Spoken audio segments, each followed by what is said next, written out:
que nós oramos. Amém. Amém.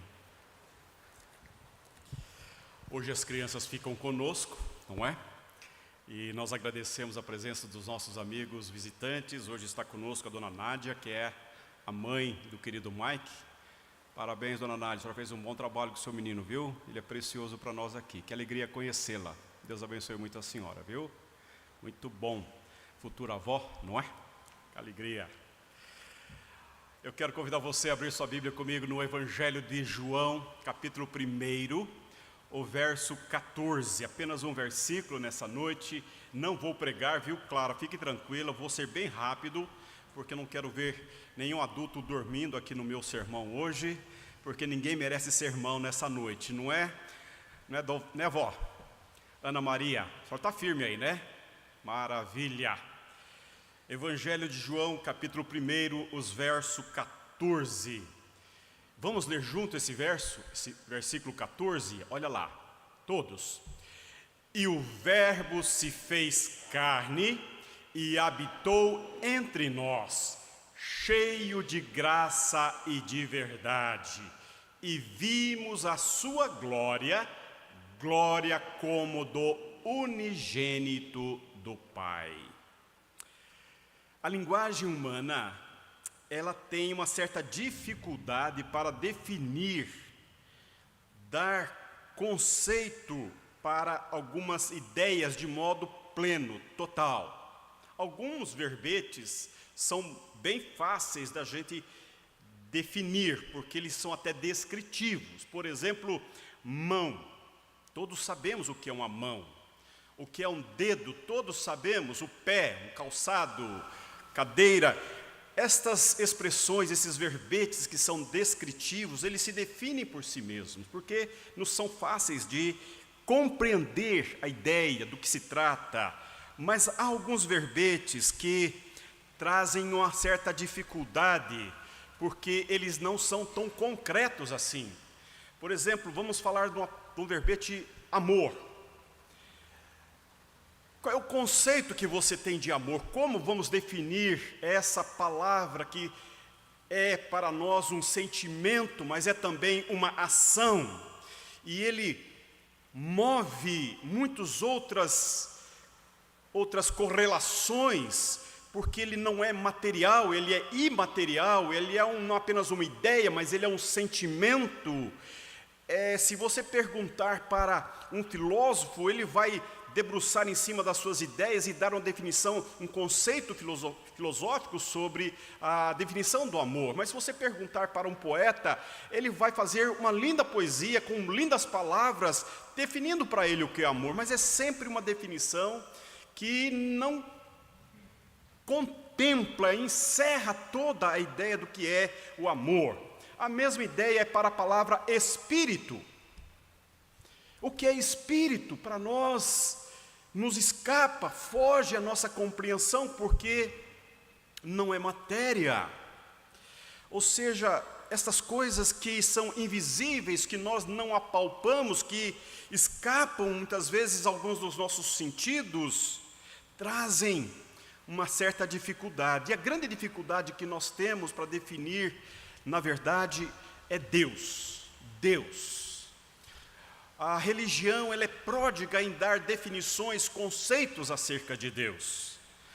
Mas na revelação bíblica, Moisés queria saber um pouco mais sobre Deus. E ele perguntou ao próprio Deus: Deus, quando o povo me perguntar quem me enviou, o que eu falo? Quem diz que me enviou? E Deus vai dizer: Moisés, diga que o eu sou te enviou. Eu sou. O eu sou enviou. Eu sou o que sou. É uma definição que Deus deu a si próprio. E ele quis dizer com isso que, Moisés, eu não tenho nome, porque eu não me qualifico na linguagem humana. Você tem nome porque você é criatura. Eu não. Eu não tenho nome. Eu sou, apenas isso, eu existo. Eu sou autoexistente, eu sou pleno, eu não sou coisa causada, eu sou. A mesma coisa nós pensamos acerca do nosso Salvador, Jesus, o nosso Cristo. É tão complexo nós pensarmos no nosso Salvador, porque Ele tem dois nomes. Ele tem um nome que nós definimos na pessoa de Deus, do Messias, do Eterno, do Enviado. E o nome humano, Jesus, que é um nome histórico, homem, o nome de um homem. Agora, João, quando ele vai falar no seu evangelho acerca de Jesus, em que ele vai apresentar Jesus, ele usa uma linguagem bastante interessante, muito pertinente, e nessa noite eu gostaria de ater-me rapidamente sobre este conceito que João propõe no seu prólogo, porque ele fala nesse versículo que o Verbo se fez carne. O Verbo se fez carne. E para nós, Natal é o Verbo se fazendo carne e Ele habitando entre nós. Isso é Natal para nós. Mas o que João quer dizer com essa expressão, o Verbo se fez carne? Ele está usando, na verdade, um conceito, um verbete conhecido na filosofia grega, que foi concebido por Heráclito há 500 anos antes de Cristo. Esse verbete surge na filosofia grega e ele ganha muita projeção e muito conceito para explicar muitas coisas. Para a filosofia, a palavra logos significa razão, significa princípio de vida, significa força criativa, força geradora, energia geradora de vida, conhecimento, inteligência. Para Heráclito, o logos dá a razão, dá o sentido, dá o valor, dá a causa, dá o fundamento das coisas e também da vida humana. Então veja que na filosofia grega há uma ideia, há um conceito que, embora seja impessoal, é uma grande energia, é uma força vital que encerra em si muitas coisas. E a filosofia apropria-se desse conceito que vai se formulando e atribuindo a geração de vida a esta energia impessoal que se chama logos, que é uma energia ativa, ela está agindo no cosmos, agindo na história, agindo na vida. João vai olhar para esta expressão muito conhecida, muito própria da cultura grega, e ele vai dizer: não é uma força impessoal, não é uma energia pessoal, ele é uma pessoa. João apresenta o Logos no seu evangelho, contrariando os filósofos, dizendo que ele é eterno, o Verbo é eterno, ele é uma pessoa. O Logos era Deus e o Verbo é o Criador. Ele está falando no início do seu evangelho, no início para que ele vai apresentar Jesus, ele está dizendo: gente, a cultura grega precisa conhecer de fato, em verdade, o Logos. O Logos é uma pessoa, o Logos é eterno, o Logos é Deus, o Logos é o Criador de todas as coisas. É o autoexistente, é o eterno, é o glorioso, é o santo, é o eu sou. Meus irmãos, que coisa extraordinária quando a Bíblia nos apresenta o Natal. Não é apenas aquela figura bucólica, linda, mas apenas humana, de um bebê que nasceu numa manjedoura. Não, é Deus, é o eterno, é o grande eu sou, é o glorioso, é o Criador, é o gerador da vida, que assume a figura humana, que se esvazia da sua glória, que se esvazia do céu, que baixa a terra, que vem visitar, que vem beijar a terra, que vem vestir a pele humana em figura de bebê, se achado em figura de bebê, crescendo entre os seres humanos. Natal é para nós o Deus eterno se esvaziando para se ser encontrado em pessoa humana. É o glorioso Redentor, o nosso grande Salvador, o autoexistente, que era, que é e que sempre será Deus de deuses, Senhor dos senhores, autoexistente. Ele se esvaziou e foi encontrado numa manjedoura como bebê. Isto é Natal. Natal é Deus vindo ao encontro da existência humana. Natal é Deus vindo para estar entre nós. Ele é o nosso Natal. O nosso Criador se tornou humano. O doador da vida se tornou gente. O eterno se tornou finito na sua gloriosa expressão de existência eterna. Ele também se tornou gente. E a segunda expressão que nós encontramos nesse versículo é que o Verbo habitou entre nós. Ele habitou entre nós. Ele se tornou, o Verbo se tornou carne e habitou entre nós. A palavra grega para a expressão habitou é a ideia de tabernaculou, não é a ideia de uma habitação eterna, de uma habitação existencial, de ideia de muito tempo, não, é de uma habitação breve, de uma breve permanência entre nós. A ideia é que ele se tornou gente, e ele habitou entre nós, ele tabernaculou conosco, ele permaneceu conosco por um tempo, mas ele tem a sua eternidade, a sua autoexistência, e ele então foi assunto aos céus.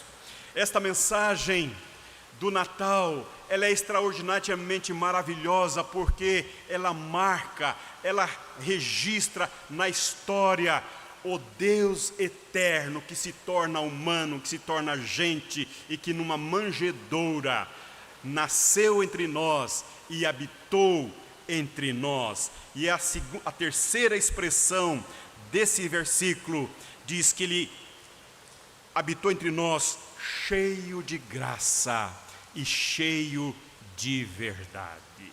Que coisa maravilhosa. Jesus, diferentemente do ser humano, ele é cheio de graça, cheio de amor, ele é gracioso, ele é cheio de ternura, ele é totalmente esvaziado de ódio, de rancor. Ele não tem uma flecha para ficar espetando os seres humanos, não. Ele é um Deus completamente esvaziado de qualquer sentimento que não seja plenitude de amor em plena justiça. Graça, verdade e graça. João vai dizer que a verdade se tornou gente, ele é a verdade. Ele diz: eu sou o caminho, a verdade e a vida. Ele é a única verdade, ele não é uma verdade, ele é a verdade eterna, ele é autenticamente a vida, nele a vida reside, nele a verdade plena existe, nele e apenas nele a verdade se manifesta. Por isso que ele veio, por isso que ele desceu, porque a verdade visitou a terra, plenamente cheio de amor e verdade, ele se manifestou. E aqui uma expressão maravilhosa, a quarta expressão: e vimos a sua glória, e vimos a sua glória, glória como do unigênito do Pai. Aí nós perguntamos, qual é a glória de Cristo? Qual é a glória que nós vimos no Cristo?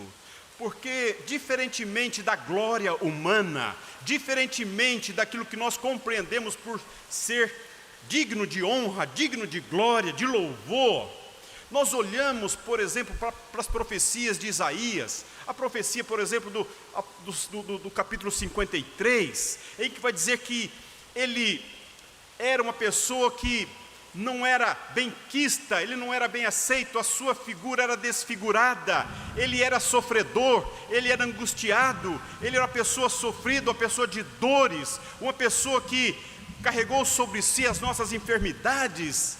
O servo sofredor não é propriamente, ao nosso conceito humano, uma figura gloriosa, uma figura que espelha vitória, que seja valente. Pelo contrário, a figura que nos aponta no profeta Isaías é a figura de uma pessoa que veio em grande e terrível sofrimento. Se nós olharmos para o seu nascimento foi de grande humildade. Ele não nasceu em um palácio, ele não teve um pai como rei, uma mãe como rainha, não, ele nasceu entre os animais, num humilde presépio, numa condição talvez de grande penúria, de grande escassez, de falta de recursos. Ele nasceu pobremente, viveu numa família pobre, foi carpinteiro, uma profissão muito simples, muito comum na Palestina, na região da Galileia. Qual é o conceito que a Bíblia nos fala de que ele vimos a sua glória? Qual é a glória de Jesus? Quando nós olhamos que o Natal aponta para a cruz, e na cruz ele foi vituperado, ele foi envergonhado, ele foi açoitado, ele foi rasgado, ele foi manietado, ele foi perfurado. Meus irmãos, minhas irmãs, esta expressão, ela é tão contundente, e ela é tão maravilhosa, porque aqui João está dizendo para nós, a glória de Deus é uma glória que inverte, que dá um nó, que faz uma confusão na mente dos sábios, na mente dos inteligentes, na mente daqueles que têm autoconceito sobre a existência humana, sobre os grandes intentos humanos. A glória não é propriamente o conceito humano de glória. A glória que nós vimos no Cristo da nossa fé não é esse conceito humano de uma pessoa vitoriosa que só celebra as suas conquistas, as suas exaltações, as suas batalhas conquistadas, que ganham os seus louros e os seus troféus e os seus recursos financeiros e é exaltado, aclamado entre as pessoas, aplaudido pelas pessoas. Não. A glória de Jesus é uma glória extraordinária. Eu quero ler para vocês algo que o apóstolo Paulo escreveu em 1 Coríntios, capítulo 1, os versos 18 a 25. Acompanhe-me nessa leitura, se você puder projetar aí. Olha só, acompanhe comigo o que o apóstolo Paulo escreve aqui. Certamente, a palavra da cruz é loucura para os que se perdem, mas para nós que somos salvos, poder de Deus.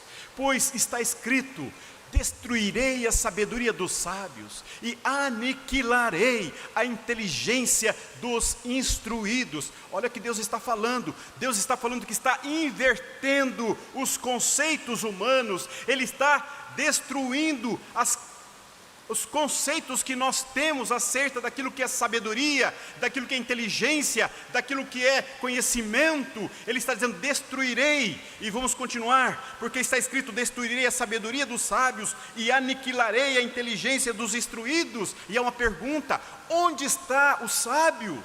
Onde o escriba? Onde o inquiridor deste século? Porventura não tornou Deus louca a sabedoria do mundo?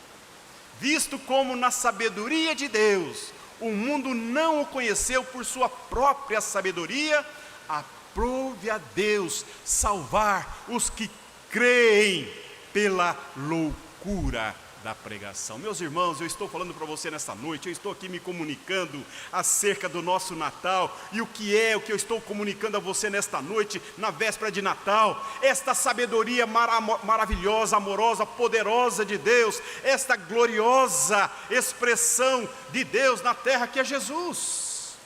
Onde está a glória de Jesus? A glória de Jesus está especialmente no seu esvaziamento, na sua humilhação, na sua condição de permanecer sendo Deus, de ser Deus, plenamente Deus, totalmente Deus, 100% Deus, não requerendo para si ser considerado Deus, ser chamado de Deus, não querendo exaltar-se sobre os seres humanos, pelo contrário, ele esvaziando da sua glória, do seu poder, da sua majestade, ele assume a figura de criatura, sendo Deus, ele coabita com a figura humana, sendo Criador, ele se torna criatura. Esta é a glória do nosso Salvador, esta é a glória do nosso Senhor, esta é a glória do nosso Salvador, porque na sua condição de Deus e sendo humano, ele sofre as nossas dores, ele sofre as nossas angústias, ele experimenta a dor humana, as dificuldades da vida, o choro, a angústia da alma, os desesperos da vida, as ansiedades, a sede, a fome. Ele experimenta sendo Criador, ele experimenta as angústias da criatura. Natal é esse Deus conosco, esse glorioso Deus que não se contenta em estar na glória dos céus, mas ele humildemente baixa a terra para visitar você e a mim, para estar entre nós, como o apóstolo João está dizendo. Isto é a glória. E qual é a glória do Cristo? É a glória que veio não para julgar, não para condenar, não para expurgar, mas ele veio para salvar. Ele veio demonstrar a sua graça, o seu amor, o seu poder, cheio de amor. A glória de Deus se revela no seu ministério, no seu encontro com as pessoas, no seu encontro com os carentes, com os débeis, com os inconsistentes, com os pecadores, revelando a glória e o poder do seu amor, da sua graça. Quando nós pensamos no Natal, nós não podemos considerar o Natal da cultura. Nessa noite, quando vamos comemorar a ceia do Natal, eu quero convidar você a pensar muito mais do que as festas, as comilanças, mas considerar a glória do nosso Salvador. A glória do nosso Salvador, porque apenas Ele, somente Ele poderia fazer o que Ele fez. O que Ele fez por você e por mim, o que Ele fez pelo povo de Deus, encarnando, visitando, vestindo pele humana, é a glória do Deus se tornando gente por amor a você e a mim. A cruz é o ápice da sua glória. A cruz é a manifestação plena da sua glória, porque Ele veio, Ele humilhou-se no Natal, mas na cruz, quanto mais o apertava e o exprimia, mais doçura e leveza e graça jorrava do seu ser, porque Ele é cheio de graça, cheio de graça. Ô meu irmão, o Natal nos convida a revermos o nosso olhar para a vida. O Natal nos convida a revermos o nosso conceito sobre a vida humana. O Natal nos convida a mudar o nosso olhar tão humano para as pessoas com as quais nós convivemos. Às vezes somos tão exigentes conosco mesmos. Às vezes exigimos tantos de nós mesmos. Às vezes queremos que o nosso desempenho, que a nossa performance, que a nossa condição de existência seja a mais elevada possível. Queremos um alto grau de moralidade e exigimos que nossos acertos sejam bem maiores do que os nossos erros. E esta exigência, essa autoexigência conosco nos fere, nos machuca, nos agride, nos desumaniza, porque o nosso Cristo veio justamente pelas nossas debilidades e pelas nossas inconsistências. Por isso que a nossa existência só é existência plena na glória do nosso Salvador. Nós só encontramos vida com sentido pleno de vida quando nós somos encontrados na glória do Cristo que assumiu na cruz as nossas inconsistências e as nossas debilidades. A verdadeira humanidade está na plena convicção de que eu sou amado por Deus, eu sou aceito por Deus como eu sou em Cristo Jesus. Isto muda. Isto confronta o meu alto grau de exigência comigo mesmo. Quando eu reconheço a minha pecaminosidade, a minha miserabilidade, a minha inconsistência, E então, como sou, como estou, humano assim mesmo, eu volto-me ao Deus do meu Natal, que me abraçou, que me acolheu, que me salvou, que veio acolher a minha pecaminosidade, e a Ele, como nós fizemos hoje, eu abro, rasgo meu coração, e eu recebo o abraço perdoador da graça desse Cristo. Isto é vida na vida. Quando eu lido com a graça de Cristo, a partir de mim, eu ofereço um coração diferente para o outro. Quando eu experimento essa graça salvadora, essa graça perdoadora, é mais fácil lidar com as debilidades do outro. É mais fácil lidar com as inconsistências do próximo. A grande tragédia da humanidade é não celebrar o Natal do nosso glorioso Redentor, tal qual ele se revela para nós. Eu quero convidar você nesta noite a pensar sobre isso, a pensar seriamente sobre isso. O Natal é muito mais do que todos esses aspectos bonitos, bacanas, legais que nós temos na nossa cultura, mas é sobretudo, fala de vida, fala de sentido de vida, fala de existência humana e eterna no Deus que se tornou, no Verbo que se tornou gente, que se tornou carne.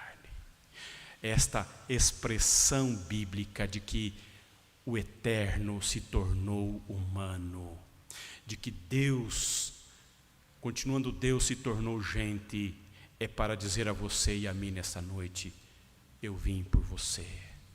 Eu acolho a tua debilidade, eu acolho a tua inconsistência, eu vim dar vida na tua vida, eu vim trazer vida na tua vida. Que Deus te dê esta consciência maravilhosa do real sentido do Natal na vida cristã.